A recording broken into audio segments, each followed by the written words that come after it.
আমরা কিছুদিন আগেও দেখেছি যে একজন না খেয়ে রাস্তায় মারা গিয়েছে। এবং এই ক্ষেত্রে আমি মাননীয় মন্ত্রীর কাছে আমার প্রশ্ন, এই ক্ষেত্রে বিভিন্ন ভুয়া কোম্পানি তৈরি করে যারা মানুষকে সাথে প্রতারণা করে বিদেশে নেয়, তাদের বিরুদ্ধে কোনো ব্যবস্থা নেওয়া হবে কিনা। ধন্যবাদ মাননীয় স্পিকার। মাননীয় স্পিকার, প্রবাসীরা আমাদের রেমিটেন্স যোদ্ধা, তারাই আমাদের অর্থনীতিকে সচল রেখেছে, কিন্তু আমরা বিভিন্ন নিউজে প্রতিনিয়ত দেখতে পাই প্রবাসীদের নিঃস্ব হওয়ার ঘটনা। আমি কিছুদিন আগে সৌদি আরব গিয়েছিলাম, সেখানে প্রবাসী শ্রমিকদের সাথে কথা হয়েছে।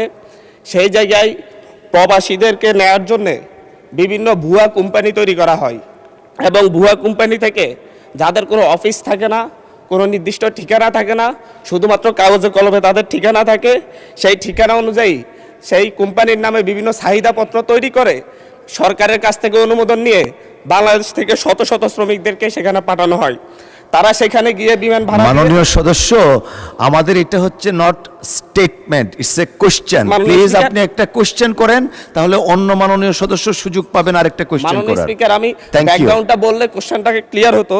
তো এই জায়গায় তারা সেখানে গিয়ে দেখতে পাই যে কোনো কোম্পানি নেই এবং তাদের কোনো চাকরি পায় না। আমরা কিছুদিন আগেও দেখেছি যে একজন না খেয়ে রাস্তায় মারা গিয়েছে। এবং এই ক্ষেত্রে আমি মাননীয় মন্ত্রীর কাছে আমার প্রশ্ন, এই ক্ষেত্রে বিভিন্ন ভুয়া কোম্পানি তৈরি করে যারা মানুষকে সাথে প্রতারণা করে বিদেশে নেয়, তাদের বিরুদ্ধে কোনো ব্যবস্থা নেওয়া হবে কিনা, এবং কোম্পানিগুলো যখন চাহিদাপত্র দেয় সেই চাহিদাপত্র সঠিক যাচাই বাছাইয়ের ক্ষেত্রে নতুন করে সরকার কোনো উদ্যোগ নিচ্ছে কিনা। ধন্যবাদ মাননীয় স্পিকার।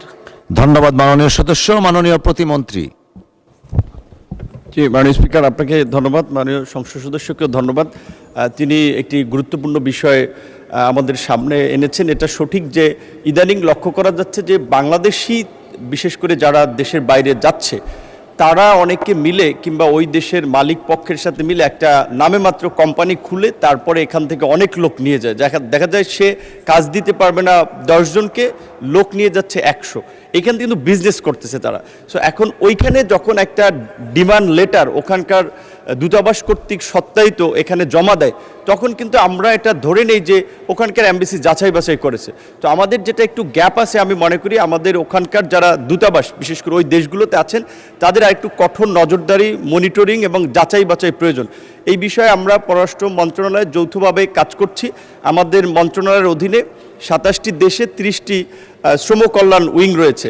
এখানে যে জনবল এবং প্রকৃত অর্থে তাদেরকে যে ফিনান্সিয়াল সাপোর্ট দেওয়া হয়, সেটা এই কাজের জন্য যথেষ্ট নয়। আমরা এই বাজেটে সরকারের কাছে বরাদ্দ চেয়েছি আমাদের মন্ত্রণালয়ের লোকবল বাড়ানোর পাশাপাশি আমাদের পররাষ্ট্র মন্ত্রণালয়ের মাধ্যমে আমাদের রেগুলার ডিপ্লোমেসির পাশাপাশি মাইগ্রেশন ডিপ্লোমেসিকে আমরা গুরুত্ব দিচ্ছি। আশা করি আমরা কিছু এখানে প্রতিকারমূলক ব্যবস্থা ভবিষ্যতে নিতে পারব।